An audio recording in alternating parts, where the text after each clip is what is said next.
宫乱后，未婚夫裴鹤年奉命来接我，却顺手将我的披风、暖炉与伤药塞进了表妹许西河的怀里。我刚要开口，许西河便嘟着嘴拽上了裴鹤年的宽袖，叫委屈。今日宫乱，差点吓死我了，还好我运气好，躲过一劫没有受伤。裴鹤年摸着他的发顶，温声夸赞，就知道我们西河最机灵。可他不知道，许西河躲过一劫，是藏在我身后，推我为他挡了一刀。虽只是伤了点皮肉，可我手臂上的疼痛都是真的。裴鹤年撑着我的伞，自然而然地送许西河上了我的马车。他说先去马车上擦点药，手背上的擦伤留了疤就成丑八怪了。许西河朝他吐舌头，知道啦，唠叨鬼。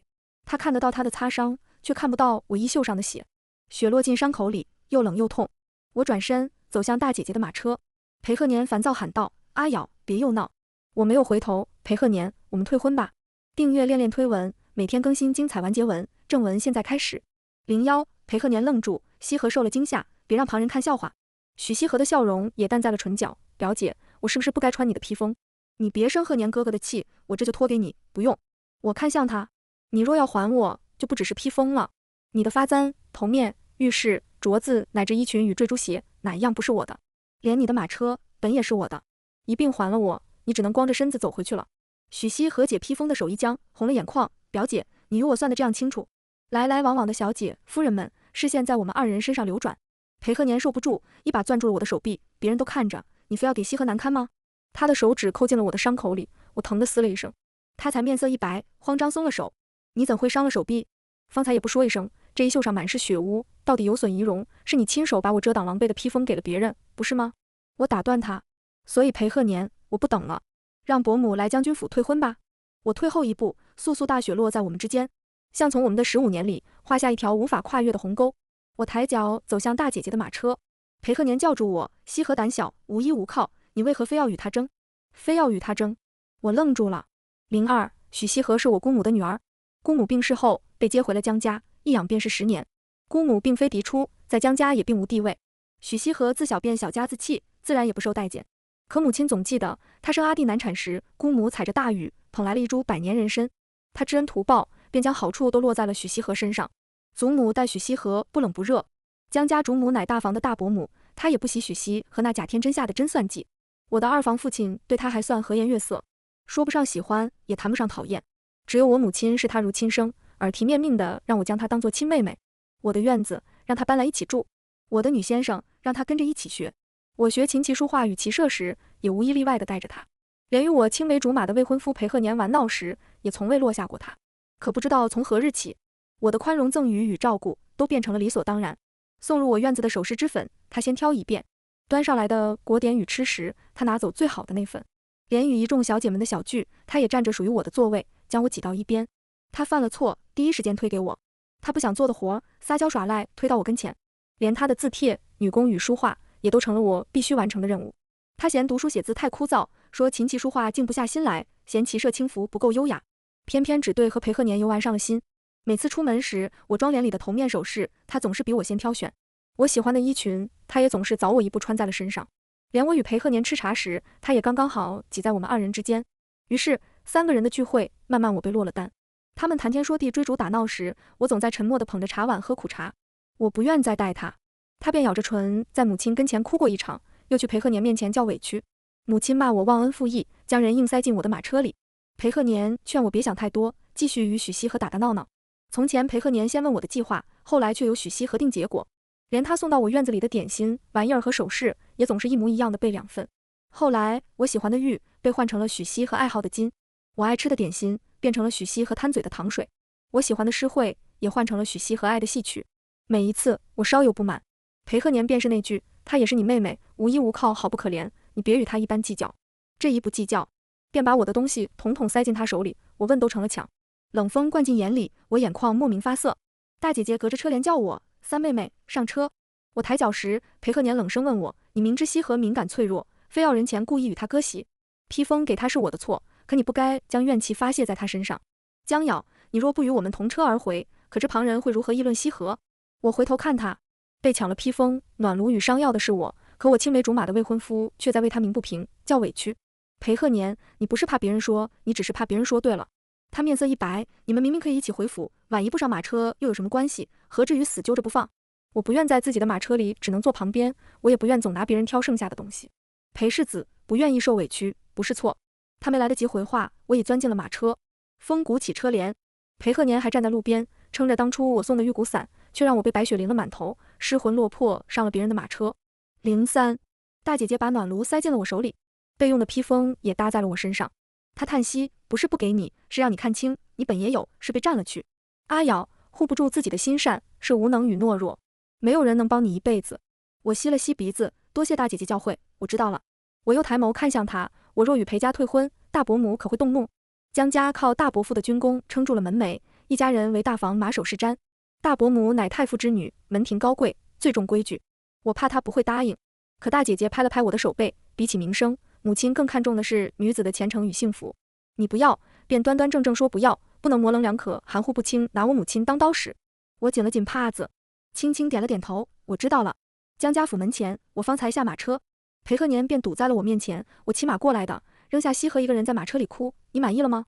大姐姐不悦，裴家的教养是让世子无礼的拦旁人的路吗？大姐姐所嫁的淮南王，乃陛下一母同胞的亲手足。裴鹤年有所忌惮，他垂下长睫，端正道：我只与阿瑶把话说清楚。我没开口，大姐姐便替我应下了，站在灯下，在奴仆眼皮子底下说个清清楚楚。与外男拉扯，伤名声。裴鹤年愣住，他从前自由出入江家，随意入我后院，从未有人拿规矩拦过他，也从未有人说过他是该避嫌的外男。他闷闷问我：西河是你妹妹？我点头，是。可我有5个妹妹，世子也会专车接送他们，给他们送珠宝首饰衣裙与名帖，为他们打抱不平，委屈我吗？裴鹤年面色沉了下来，你怪我不该对西河好。我抬眸看他，你对谁好都不该牺牲我。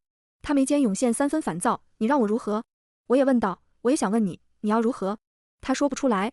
我转身，他轻声开口，不过一件披风，你以前也不这样。我顿住脚步，我以前哪样？他舒了口气，以前你与他同吃同住，不会与他计较是谁的东西。他想要的，你都愿意给，你有的也都愿意与他分享。你会为他顶罪，替他遮掩，帮他周全。你成了他的主心骨，长成他的参天大树，让他以为可以永远信任与依靠。你把他惯得没有分寸，又突然与他讲起了生疏，你让他如何接受？又让我如何改变？我嗯了一声，我错了，以后改。裴鹤年彻底愣住，你当真不要他了？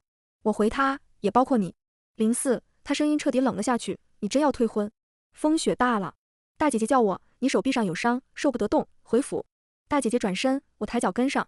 裴鹤年冲我喊道，给我点时间。我顿住，多久？他答，等西河能接受突然回到陌生的关系。我的马车恰好在此时停下。许西河掀开车帘时，眼圈与鼻尖都红透了，可他的披风却系得很周正。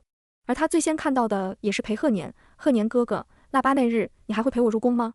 话音落下，他好似才看到我一般，慌张解释道，表姐，你别多想，我只是怕你不理我，不肯带我入宫。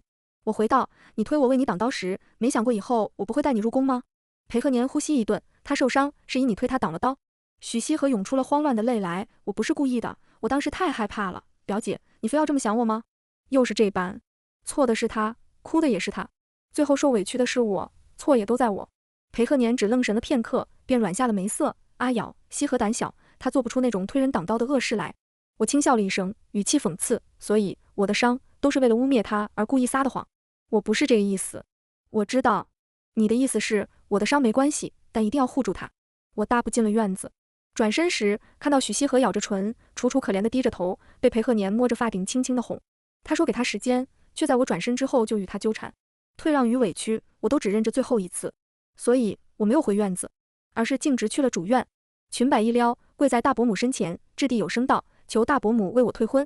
05，大伯母听完经过，视线扫过我受伤的手臂，静默一瞬，才问我，不问问你母亲？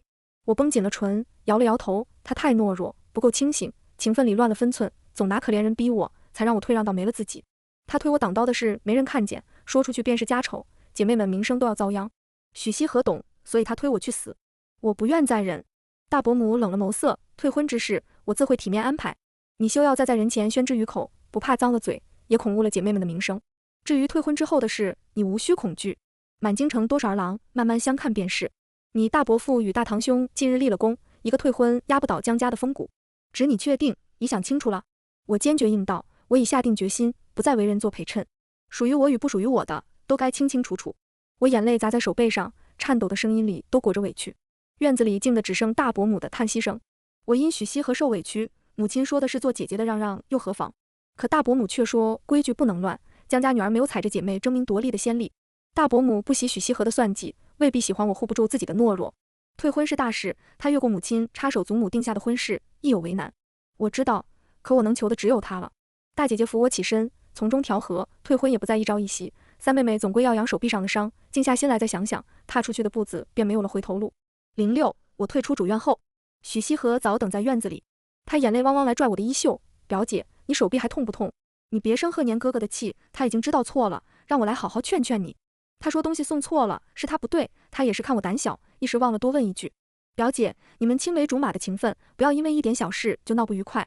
伤药还有一大半，给你，都给你，你不生气了好不好？我轻轻将衣袖从他手里拽出，不属于我的东西，我不要了。要和裴鹤年都是。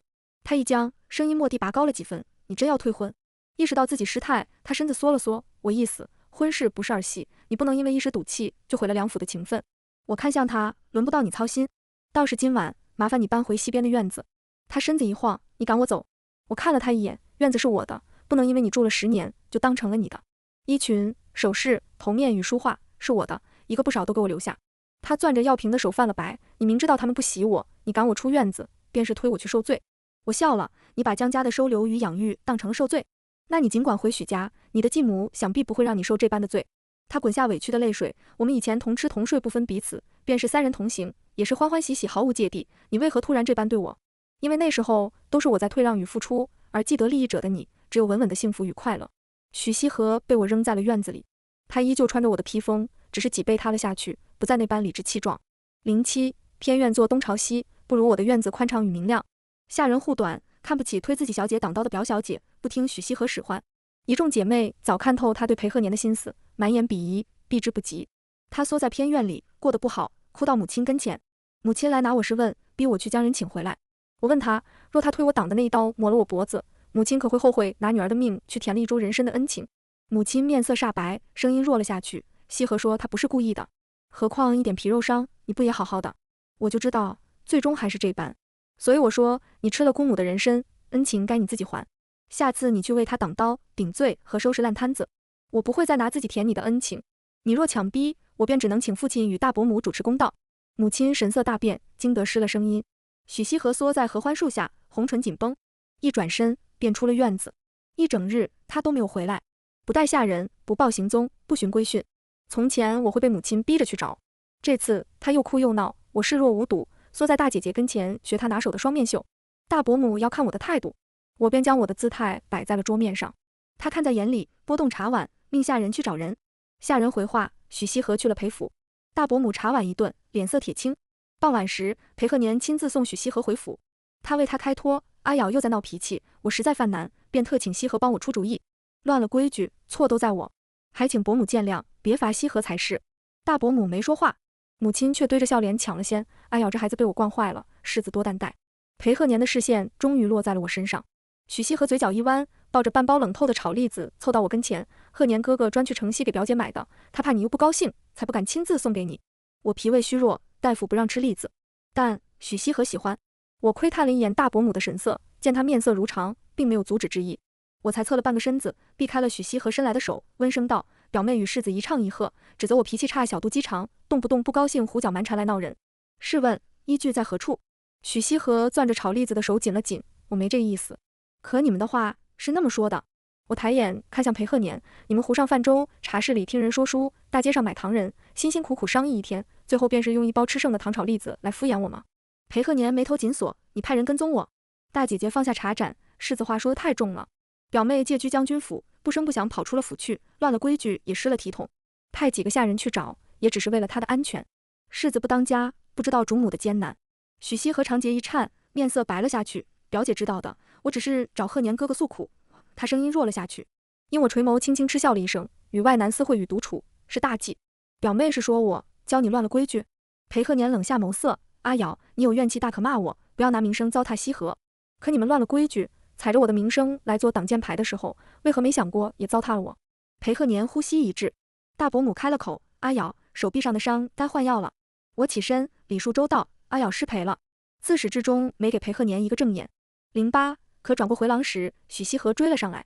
表姐，我们同吃同住10年之久，就因为一个披风，你便当真要与我翻脸？他眼圈通红，手上已没了那半包吃剩的炒栗子。我问他，到底是因为披风，还是因为你推我挡的一刀，亦或裴鹤年，你当真不清楚吗？他的眼泪挂在睫毛上，所以你只是怨我不该与鹤年哥哥好。我重重舒了口气，你从什么时候开始谋划着要嫁给裴鹤年的？他猛地看向我，你说什么？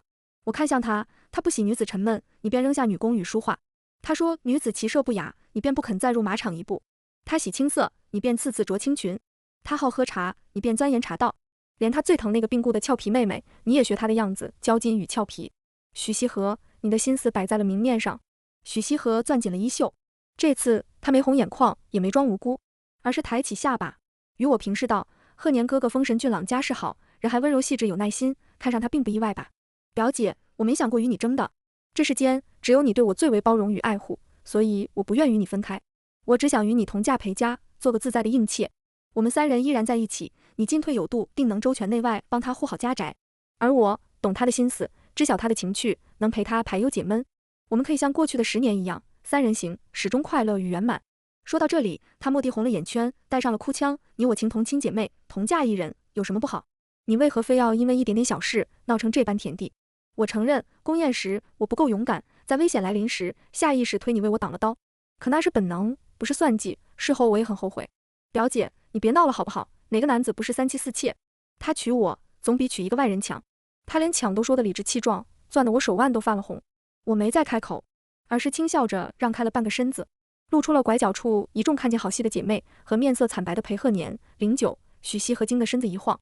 他下意识瞪向我，你故意算计我？大姐姐嗤笑一声，她不能未卜先知。裴夫人好牡丹，皇后娘娘方才送了我几颗，我让裴世子亲自来选。许西和紧张地看向裴鹤年，鹤年哥哥。裴鹤年将带着祈求的视线落在我脸上，阿瑶，你最懂事，今夜之事能不能别转出去？对大家的名声都不好。西河还小，还要一亲。我轻笑了一声，西河还小，所以可以不计较。我最懂事，就该事事去原谅。世子压偏的秤杆砸在了江家的规矩教养上，还指望我跪着为你们搅平？许西河咬着唇，终于哭出了声来，表姐，我知错了，别不管我。裴鹤年没看他，而是看向我，我看清楚了，也听清楚了，日后我会谨记分寸。阿瑶，到此为止好不好？闹下去对大家都不好。世子，大姐姐挡在我与他之间，太晚了，你该走了。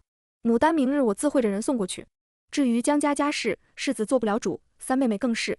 裴鹤年唇瓣颤了颤，深深看了我一眼，蓦然转身。当晚，江家的灯火燃到了深夜。许西河推姐妹挡刀，与外男不清不楚，来算计我的婚事，犯了大伯母的忌讳。他被按在主院正中央，被江家的李教鞭子一鞭子抽在后背上。他痛得满头大汗，冲我呼喊哀求，表姐，为我说句话。那些都是气话，不是真的，你告诉他们啊。他又一软鞭子下去，他最爱的长甲崩断在了掌心里。他痛得咬破了唇，血从齿缝里往外溢。我攥紧帕子，浑身发冷。4妹妹揪住我的衣袖，你又要心软了吗？3姐姐想好，今日你为他低头让步，便是默许了他的所作所为。日后你的委屈，他的得寸进尺，便都成了理所当然。母亲不会再帮你，世人也不再会心疼你的难过与委屈。我舒了口气，早在宫乱时，我便想好了。多谢4妹妹提点。4妹妹笑了，你我姐妹，唇齿相依，自然肝胆相照。许西河最终疼晕过去，被抬回了院子。软鞭子打人尤其疼痛，落下的是刻骨铭心的教训。可不留外伤，是世家最后的体面。最终，大伯母以许西河到了一亲的年纪为由，要将其送回许家。而裴鹤年没有坚决护我的态度，也让祖母松了口。我们江家的女儿不是平白送去给人糟践的。他看不上，我们便不硬攀。既是退婚之事需谨慎，不能伤了3丫头的名声。大丫头如今是皇室中人，高处不胜寒，处处都是盯着她出错的眼睛，不能因母族拖了她的后腿。大伯母轻轻回道，都是自家女儿，为了不犯错，保一个牺牲一个，我姬家做不到。阿瑶若愿意，我也无话可说。她既求到了我跟前，我便不能坐视不理。裴夫人到底与我是旧友，我自有办法让她心甘情愿松开手。许西河能下床时，江家便放出消息，要将许西河送回许家一亲。彼时，我与4妹妹在茶楼吃茶，大伯母与裴夫人在雅间商议退婚之事。许西河红着眼眶闯进了门，他一见我便哭出了声音：表姐，你当真容不下我，因为错给的一件披风就要赶我走？我的茶盏顿在了手上。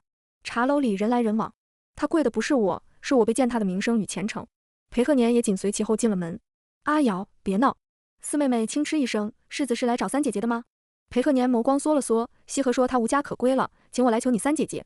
四妹妹笑了，怎么算无家可归？许家虽清贫了些，就不是家了吗？还是说表姐嫌贫爱富，看不起许家的清贫？三姐姐一个大家闺秀，既不能为表妹一亲，又不能为她撑起一个家，求三姐姐做什么？世子这是为难人。11，四妹妹口齿伶俐，大伯母专让她陪我。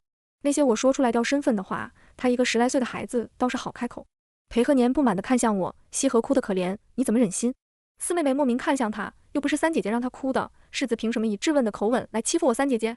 你小孩子不懂，别说话。你做大人的就能有失公道吗？哭就有理，还要衙门做什么？谁的眼泪多，判谁赢不就行了？周围笑声四起。许西河难为情地咬着唇，鹤年哥哥，算了，表姐还在生我的气，表妹为她出头也是应该的。裴鹤年看向我，你就由着你妹妹这般欺辱西河吗？我抬眼看他，你的分寸总淹死在眼泪里。他面色一白，显然想起几日前他才当着大姐姐的面说过会谨慎分寸，可许西河跑去哭上一场，他便又站在他的身后为他保驾护航。我继续道，四妹妹从始至终没提过一句表妹，世子就开始替表妹叫起了委屈。都是我妹妹，四妹妹比表妹还小4岁，世子究竟是在护妹妹，还是在护私心？许西河拽住我的衣袖，表姐，我只是不愿与你分开，舍不得外祖母、舅母与一众表姐妹，你能不能别让他们送我走？可你总会嫁人的。大伯母与裴夫人推开了门，许西河面色一白，你们怎么也在？裴夫人面色沉得能滴出水来。大伯母扫了许西河一眼，婚姻大事，父母之命，媒妁之言，我们能养你10年，却做不得你婚事的主，送你回家不叫赶。将军府的家事也轮不到你三表姐一个未出阁的闺秀来插手。西河，代外男为难你表姐，你该回许家好好学学规矩了。许西河身子一晃，一屁股跌坐在木凳上。裴鹤年刚上前一步，便被裴夫人的眼刀子定在了原地。江家家事你也要管？大伯母与裴夫人告别，你我情分比其他的都贵重，无论何时，我不认裴家，只认你。裴夫人眉间染上愧色，是我教子无方，委屈阿瑶了。旁人不明所以，我却再清楚不过。体面退婚，便要两厢自愿。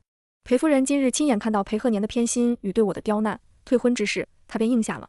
许西河被大伯母当众数落没规矩，许家人来接时，带着礼教嬷嬷与戒尺。这次他的眼泪没让任何人心软，连我母亲也在知晓他带着裴鹤年在茶楼砸我名声与前程时，彻底闭了嘴。此后数日，裴鹤年怨我对许西河的遭遇袖手旁观，单方面摆起了冷战台。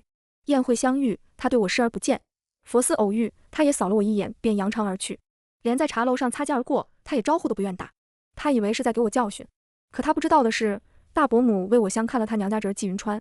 12，他说纪云川认规矩，讲死理，不会乱了位置，也不会丢了分寸。大伯母的眼光好，我认。大姐姐高嫁淮南王，二姐姐远嫁将军府。淮南王逝世，以大姐姐为先，大将军更是有名的妻管严，他们都得嫁良人，过得很好。而纪云川，我也曾远远见过几次，他温润如玉，持君子之礼。我曾被许西河不小心撞下池塘，他慌张脱下外衣递给了我，隔着一件紧凝的衣衫拉我出了池塘。我浑身湿透，湿了一滩。他红着耳尖，不敢抬头。我倚着人叫了姑母，你别怕，只等片刻便有人来。男女授受不亲，我在便会有损表妹名声。我让小厮在门外守着，不会有外男。我也在枇杷树下远远看着，你不要害怕。他当真退至枇杷树下，背对着我，默默相陪，直到大伯母跟前的嬷嬷带着披风来救我。母亲才带着泪流满面的许西河来到水池边，他开口便是训斥我不该乱跑，吓坏了表妹。裴鹤年关心我的身子，却也责备我太过不小心。也是纪云川挺身而出，当众指责许西河失了担当，饶是不小心推我落水，也不该惊慌逃窜，弃我于不顾。他字字犀利，逼问许西河，若我落水而亡，他又准备如何编排我的死？裴鹤年还没开口，他便冷冷看向他，世子失了礼数，又失公道，裴侯知道吗？若不知道，我便一道奏折上禀天听，让他知道知道。裴鹤年哑了声，那么温润的人，原也会为公道如此犀利。当众将许西河逼问到痛哭流涕，低头认错，自请禁足1月为我抄经祈福。我记住了他，一个温润如玉、知礼重节、护过我的贵公子表哥。所以宴会上，大伯母让我隔着人海相看纪云川时，我便点了头。佛寺里，大伯母为我们求了上签，我也很欢喜。连茶楼那日，也是继母带着纪云川陪我与大伯母吃了一下午的茶。裴鹤年还停在原地，用他的偏爱与婚约，将秤杆两端的我与许西河压平。可情分不是货物，不能用秤杆来压，所以我把自己与余生都从那根穿皮凿肉的秤钩上取了下来。13，转眼到了腊八，腊月初9是太后娘娘的生辰，每年腊八陛下都会大摆宫宴，双喜同庆。只是今年和从前不同，裴鹤年身边只站着许西河。而我和四妹妹紧紧跟在回京小住的大姐姐身后。裴鹤年几次朝我走来，都被许西河找着借口拦了下来。直到宫宴开始，各家贵女依次上前为太后进献寿礼，各家府邸早早筹谋，件件寿礼皆投太后喜好，礼数周全，全无半分差错。轮到我时，我奉上亲手绘制的松鹤延年图，在一众别出心裁的贺礼之中，这幅画作算不上惊艳夺目，却手里稳妥，挑不出半点错处。直到许西河捧出了双凤抢珠的绣图，他跪得端正，唱祝词时一脸的志在必得。臣女愿太后娘娘如画上火凤，长明9天，万福安康。可太后的脸色在看清绣图时，蓦地沉了下去。有人看清楚绣图后，窃窃私语：陛下非太后娘娘亲生，宫中早有传言，是太后娘娘看出陛下落地时眉心显珠，才生生从陛下生母手中将人抢了过去。陛下登基后，尊其母为母后皇太后，太后娘娘发了好大的脾气。旁人笑称双凤抢珠，只为皇权。这许家小姐不是献礼，而是在当众讽刺太后娘娘心机深沉，手段厉害，来给娘娘添堵。许西河闻言，身子一软，下意识将求救的视线落在我身上。表姐，遇到处理不了的问题，他又推出了我。若能周全，便不了了之；若不能轻轻接过，便由我替他受过。从前许多次都这般，可现下我眼观鼻，鼻观心，一个眼神都未给他。太后娘娘冷笑了一声，好一个双凤抢珠，许家女好得很啊！许西河便慌乱冲我喊道：表姐，是你说的，太后娘娘喜欢金凤，你在害我！满宫勋贵，寂静无声，各种审视齐齐落在我头上。我抬眸，太后娘娘喜欢金凤不假，去年我献上的便是凤舞9天的金凤图，可样图是你自己选的，刺绣也不是我帮你绣的，为何你要喊我害了你？她快急哭了，可你没告诉我不能用双凤，那是你没问过我。从前你都会提点我，提点你不是我的义务，你分明是在针对我，不帮就叫针对，在座诸位便都在针对你。一语落下，满座皆是偷笑之声。许西河的眼泪砸在了裙摆上，没有我提点周全与背锅时，他什么都不是。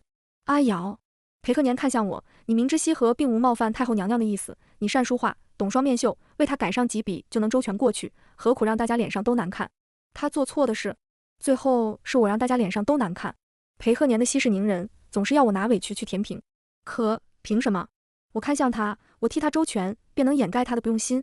我擅长的书画，也不是专替人抹去过错的。还是说，世子眼里太后娘娘很好骗，因为我改动的寥寥几笔就能被轻易愚弄与敷衍。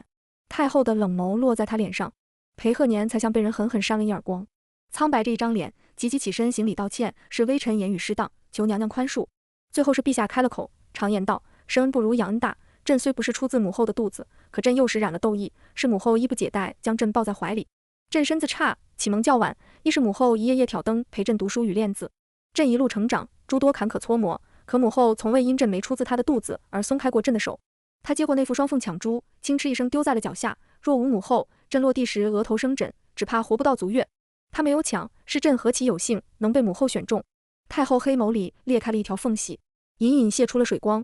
万千寿礼，比不上陛下当众那句生恩不如养恩大来的合太后心意。许家女别有用心，挑拨哀家与陛下的母子关系。今日哀家寿宴，便不做计较，只是日后宫宴，许家女不得踏足宫门一步。轰隆！许西河被当众一耳光抽得面无血色，摇摇欲坠。14宫宴后，裴鹤年来拦我，你就因为我冷了你几日，便连10年情分都不要了，当众拿皇权来压我。我退后一步，疏离道：世子逼我替人背锅时，可曾记得10年情分？裴鹤年僵住，我不是要逼你，西河孤立无援，我们不帮他，难道眼睁睁看他受罚？抛开过去10年不谈，你也是他嫡亲的表姐，护他不是理所应当？你毁了他的名声，让他如何自处，又如何议亲？我不愿纠缠，轻笑道：嫁给你不就好了？裴鹤年蓦地一静，你说什么？我擦身而去，他声音很低，你同意？原来他早有选择，只是怕我不答应。婚嫁大事，父母之命，媒妁之言，轮不到我答不答应。他彻底没了声音。15片刻之后，四妹妹找我，她去了梅园，裴鹤年在那里。我重重舒了口气，四妹妹，我要做坏事了，你离我远一点。若被责罚，我不愿拖累你。四妹妹一怔，你要杀了他们？我哑然，他们还不配我赔上一府的性命，我帮他们得偿所愿。四妹妹拍了拍胸口，吓死我了。裴鹤年会武，你若要他死，我便是拼了这条命，只怕也是白白送死。母亲交代，姐妹间唇齿相依，互帮互助。四妹妹，我别的没有，就是义气。三姐姐等着，我帮你。片刻之后，四妹妹带着贵女去看绿梅，便不小心撞见许西河缩在裴鹤年怀抱里哭。四妹妹嘴巴一捂，大叫道：裴世子怎会与人在此私会？啊，还是许家表妹，你们不会早有私情吧？裴鹤年猛地将人推开，脸白得如同黄瓦上惨白的霜。许西河咬着唇，吧嗒吧嗒掉眼泪。我只是向贺年诉苦，表妹何必将话说的那般难听？四妹妹哦了一声，可礼教嬷嬷教的规矩里，男女授受不亲，便是诉苦也不该背着人抱在一起啊。难道诉苦要抱在一起吗？下巴抵着额头就能不苦了？我是小孩子，我不懂这些呢。有贵女大声笑道，背着人抱在一起就是苟且。裴鹤年看向我，不是苟且，抬西河进门是阿瑶答应的。许西河惊喜地看向我，表姐，是真的吗？裴鹤年朝我求救，西河名声伤不起，阿瑶，你说句话。我看向他们，婚嫁之事，父母之命，媒妁之言，轮不到我做主。裴鹤年脸色沉了下去，你故意让我们当众难堪，一句话的事情，你也要与我斗气？放肆！被下人叫来的裴母冷声呵斥道，自己丢人现眼，还好意思攀咬别人。裴鹤年红了眼，江瑶不是别人，她是我未婚妻，是侯府未来的主母。她方才答应过让我娶西河进门。她转头死死瞪向我，人前一套，背后一套。江瑶，你是在害我们身败名裂。裴母重重舒了口气，轻轻开口道，她不是你的未婚妻，也不会是裴家的主母。裴鹤年一惊，母亲是什么意思？我虽然怨她不念旧情，却并未当真不要她。她琴棋书画样样精通，女工骑射与管账样样出彩。她担得起侯府主母，也管得好侯府家业。主母之位，我从未想过换给别人。裴母看向他，你没想换，别人就一定非你不可吗？江家早送来了退婚书，我应下了。年底诸事繁忙，我怕你胡闹，本打算年后再与你细说。裴鹤年像被打了一个无形的闷拳，身子一晃，缓缓看向我，你早知道？我的静默是明确的回答。他声音哑了，你瞒着我？四妹妹笑了，我三姐姐名门闺秀，凭什么自降身份与你谈婚嫁？自己与人不清不楚，还指望我三姐姐为你们当挡箭牌？我三姐姐不是旁人的借力梯，别要名声与前程时，便一脚脚往她头上踩。裴鹤年不可置信看向我，10年情分，你这般绝情。我谨记大伯母教诲，不与外男谈私情，便轻笑着回道，怎会，待世子大喜，我定会备上一份厚礼。裴鹤年摇摇欲坠，许家见缝插针，揪着裴家要他们负责。事情闹得很大，惊动了皇后娘娘，宫墙下私会的丑事便不是小事。裴夫人只能咬牙认下了与许家的婚事。他们终于得偿所愿，可以正大光明地站在一起了。而我早清楚他们的下场。可出宫门时，裴鹤年竟失魂落魄拦了我的马车。他问我可是在赌气？纪云川挡在了他的身前，反问道，婚嫁是女子的第2次投胎，谁会拿自己的命与人来赌气？你敢赌，不过是笃定他不敢闹。可世子，他不是泥捏的，能任由你柔圆搓扁。你的情分毁了他一次，别让他再被你的无耻所牵连，以后离他远一点。裴鹤年红了眼，你不过江家表亲，有什么资格插手阿瑶的婚嫁？纪云川轻轻挑眉，我与阿瑶已换过庚帖。轰隆一声，裴鹤年如遭雷击，他带着最后的希冀，一点点朝我看来。阿瑶，你告诉我，不是真的，你只是因我偏心西河，故意气我。你告诉我，你从来乖巧懂事，最肯退让，不会因一件披风就与我闹到这般田地。你告诉我，他只是你找来气我的工具，好不好？我承认，我被气到了，气到心痛，气到发抖，气到什么都顾不得。我们不闹了，你让他走，我去与皇后娘娘说清楚，我的未婚妻是你啊，我怎会娶别人？世子，我打断他，我乖巧懂事，不是你欺辱我的理由。我体面肯让，更不该被人拿捏与逼迫。你站在秤杆上，看我与许西河为你比高低，轻重由你左右，输赢被你拿捏，你是不是很痛快，很得意？江裴两家事世交，这般胡搅蛮缠，太不体面。我如今也站在秤杆上，可你连挂上去的资格都没有。我未婚夫在此，我余生筹码全压在他身上，你比不过的。裴鹤年踉跄2步，被下人扶去了路边。纪云川的妹妹要与我挤一个马车，被他抬手拦下了。他不喜欢与人挤在一起。表姐自己没说，那是他体面，你更该懂事。纪云川的妹妹讪讪去了后面的马车，表姐不喜欢，我就不挤。日后成了嫂嫂，有的是时间好好相处。纪云川抬脚上马，为我的马车开路，亲自送我回江家。15，后来裴鹤年曾闹过2次，一次在大街上拦我的马车，被裴母一耳光打得嘴角溢血；一次在茶楼雅间堵我，被四妹妹一壶茶泼了满脸。消息传进纪云川耳里，纪家在朝堂上2次弹劾裴侯治家不严，裴鹤年吃了戒尺的教训，被扔在荒院进了1个月的卒。再出来，行销鼓励，不复从前的义气与嚣张。我与纪云川已定下婚期，我关在自己的院里认真绣我的嫁衣。纪云川也会从东极岛买来珍珠送入府，可最大的一盒都是我的。诸位妹妹一人1颗，大小均匀，没有偏私。他也会从点心铺子捎来热乎的点心，可我收到的是我最爱的应季的蟹黄酥，而其他院里得到的是最普通的桂花糕。他还会送来江南的绣品，送到我手里的是整块千金难求的双面绣屏风，一众姐妹收到的却是精巧的团扇面。四妹妹说表哥的用心不一样，季云川听见了，他说那只是本分，不值得夸奖。可那样的本分，裴鹤年没给过我。季家乃文臣世家，真正的金贵名流。季夫人起初只信大伯母的为人与眼光，后来见我不骄不躁，端持有度，无论诗书礼仪还是盘账交际，都挑不出半点差错。她也渐渐对我满意了起来。端午过后，季家下聘，整整66台，给足了江家与大伯母体面。四妹妹凑在我耳边说：“表哥老是偷看你，他是不是巴不得今日便将你娶回家啊？”我耳根滚烫，推开了他。事后，季云川说：“你的发簪别在你四妹妹头上。”他说：“他喜欢，你也可以不让。你大可说我很小气，会查数我送你的东西。”我轻轻笑了一声：“你注意到了我的簪子？那都是旧款式了，我很久没戴过了。”他垂下了长睫，耳尖红红的。3年前的花灯节，你在公母院子里画兔子灯，戴的便是那只簪。我的笑顿在了唇边，惊讶地看向他。他没有避开我的视线，而是坚定地同我解释：“我没有故意要抢，是他不懂珍惜，姑母跟着着急，我才站在姑母面前举荐自己。一句我怎么样，让姑母看到了我。我很急，怕你看上了别人，可我还是在等。等你按部就班退了婚，等你静下心来与我相看，等你对我满意点头答应，等你的庚帖稳稳落在季家的书房里。等到如今，我可以站在灯下，光明正大表明我的心意。我的心意只与我有关，不是你的负担。阿瑶，你始终是你，不必躲，不必让，也不必低头受委屈。”那一刻，我承认大伯母有眼光，为我选的好良人。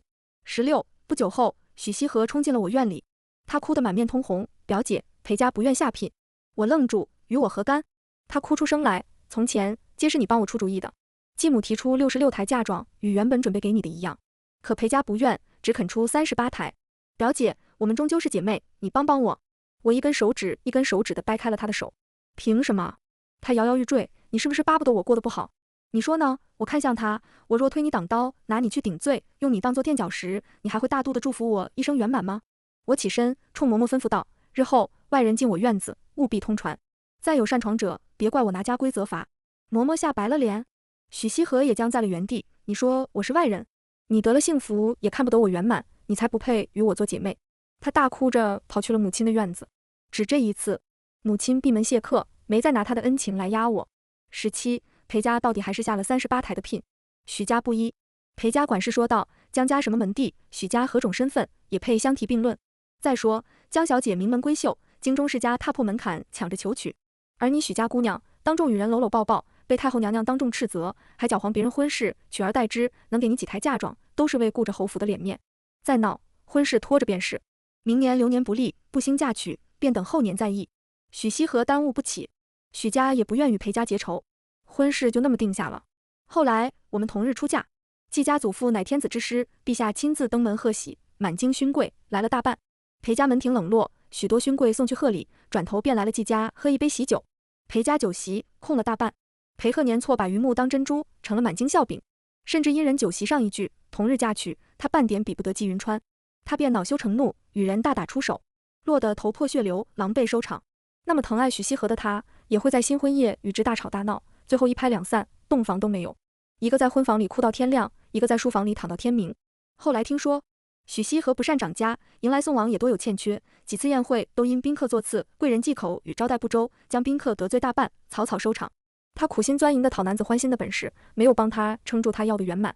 他最爱找人兜底，与擅长甩的锅，却无人伸手去接。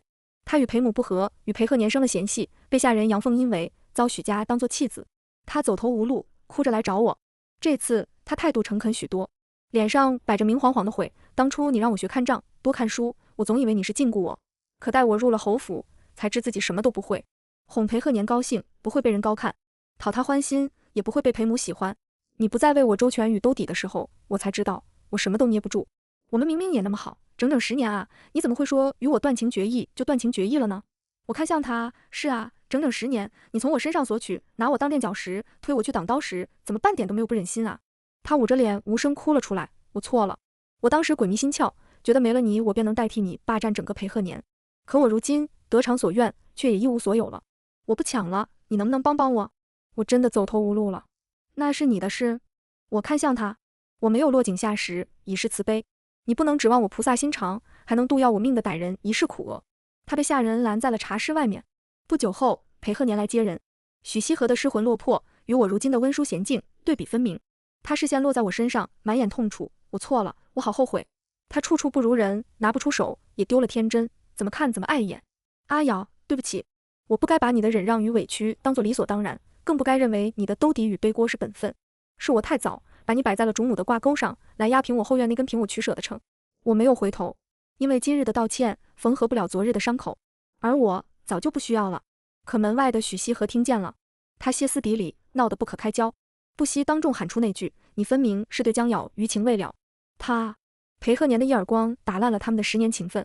不久后，便听说裴家纳了贵妾，是名门庶女，却代替主母掌家用来压秤。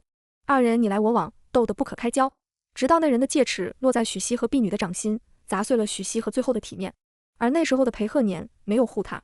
许西河含着泪倔强问他：“当初你分明答应过我，会护我一辈子的，表姐尚且要让我3分，你让一个贱妾来羞辱我？”裴鹤年语气淡漠，不肯多看他一眼。从前便是错，让我痛失所爱。如今我改。一句话将许西和最后的希冀碾得粉碎。他擦干眼泪，决然起身，不哭不闹地回了院子。不久，他的生辰，他拿着旧情请裴鹤年陪他吃顿饭。裴鹤年到底去了，可过去的情分是蜜饯里裹着砒霜。在许西河一口口喂进裴鹤年嘴里时，拖着他一起肠穿肚烂死在了后院里。肠穿肚烂，疼痛入骨，他们食指抓地，血肉模糊，青石砖上全是抓挠留下的血痕，死状凄惨，不忍直视。那是许西河最后的愚蠢与任性。那一夜，京中大雪，像极了裴鹤年将我的披风、暖炉与伤药塞给许西河那日。消息传进季家时，我在廊下赏梅。季云川拎着孤灯一盏，转过回廊，冷风掀起他的袍角，我的披风被他搭在臂弯，与他的衣袍纠缠在了一起。雪大了，我来接你。他手上拎着我的暖炉，一双温情的眼只落在我身上。大雪滚滚而下，暖炉里的炭火烧得正旺，红梅开得正盛，我的余生被稳稳捧在手心里。全文完。